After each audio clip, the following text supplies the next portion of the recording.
Hi guys, it's Kate from Fitness, Family, and Food, and I'm just jumping on real quick to do the last step in the series that we've been working on with the Mermaid Cup. And I wanted to show you how it went and what happened and what are the final steps in order to be finished.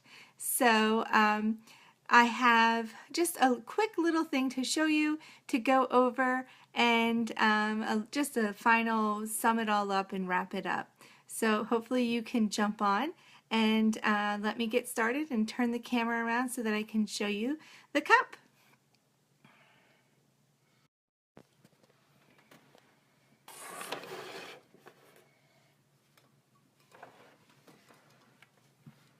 Okay, so here is the cup, and as you can see, has a lot more sparkle and shine. I did add Recollections bling glitter to the final layer of epoxy, so you can actually see it as I turn it slowly, so that it gives a very glitzy look to the final product. And you can see the decal is totally under the epoxy. You can't feel it at all. Now, coincidentally, today we are talking about becoming a better you, and you know, always improving and letting go of mistakes and moving forward. And the cup is not perfect. Last night, after I spoke with you guys, I had a bunch of errands to run, and I worked out, and then by the time I finally got home, it was pretty late. And so I mixed up the epoxy and put it on, and I added too much epoxy. And I ended up getting, which, you know, I don't really know what the official name is, but I ended up getting an epoxy pimple, I call it, where if the turner doesn't spin nicely, what will happen is you will get a bump on the one edge. And if you don't wipe off the excess, that bump will stay. So I went to bed. I was tired. It was late. And I did not watch it the way I should. And so you can see right here, and I'm going to show you, I did get a bump. Now, you will see that it looks whiter because what I did was I sanded this part down right here.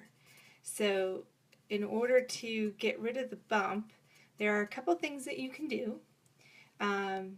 The first step, if you catch it fast enough, then you can just wipe the excess off. It just means you put a little bit too much epoxy on. Check your turner, make sure that it's spinning nicely, and use your brush and wipe it off.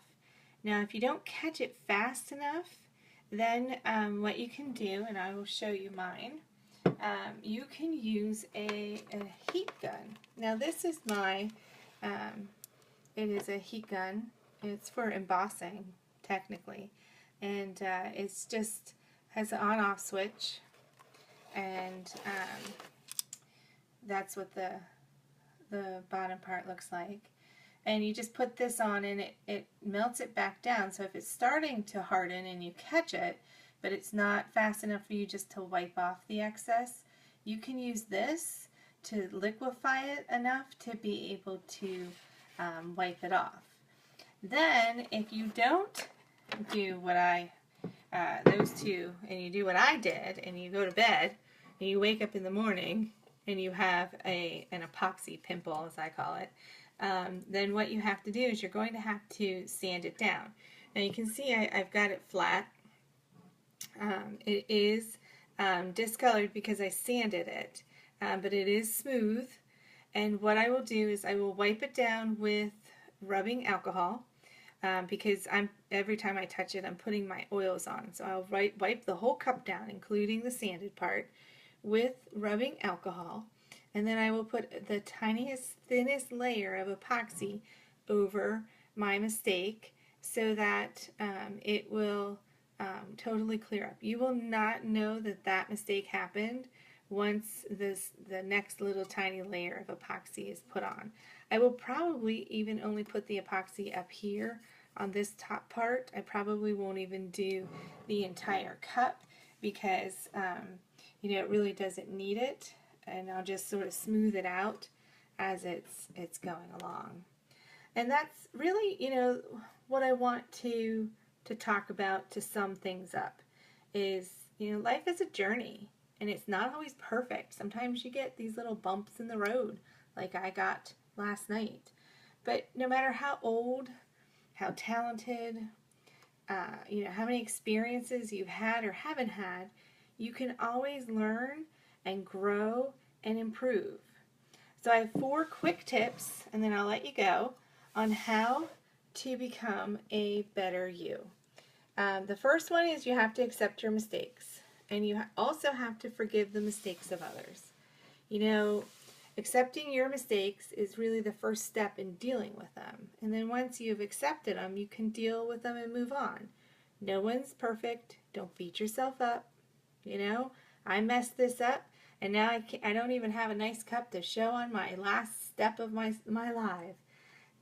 But hey, things happen, and now I get to teach you how to fix a mistake. And no, I didn't do this on purpose. Somebody asked me that today when I was telling them. I'm like, nope, it just happens to fit into my live series pretty good. But, it happens. You have to forgive yourself, others, let go, and move forward. Second is you have to be a self-motivator. This skill is pretty critical. You've got to make sure that you continue to motivate yourself to make a better life. Pick yourself up if life gets tough. Stay positive. Give yourself the boost so that you can continue if you're going down. The third one is stop complaining. Stop the negative self-talk. Complaining, putting yourself down in your head, it's not going to make your life better. It has no value. It has no purpose. So stop it and let go of it. And the last one is to live in the moment. A lot of people live in the past, and then they never experience happiness or success because they're constantly looking back. Work on the present and build for the future. There's no point in stressing over what's happened. It's happened, let it go. Move forward and have an enjoyable life where you are and where you are going. I hope that you've enjoyed this series. I will be starting a new series tomorrow. It'll be a little bit different. It's going to document my new adventure that arrived today that I'll be showing you tomorrow. And I look forward to talking to you again. Thanks for joining me.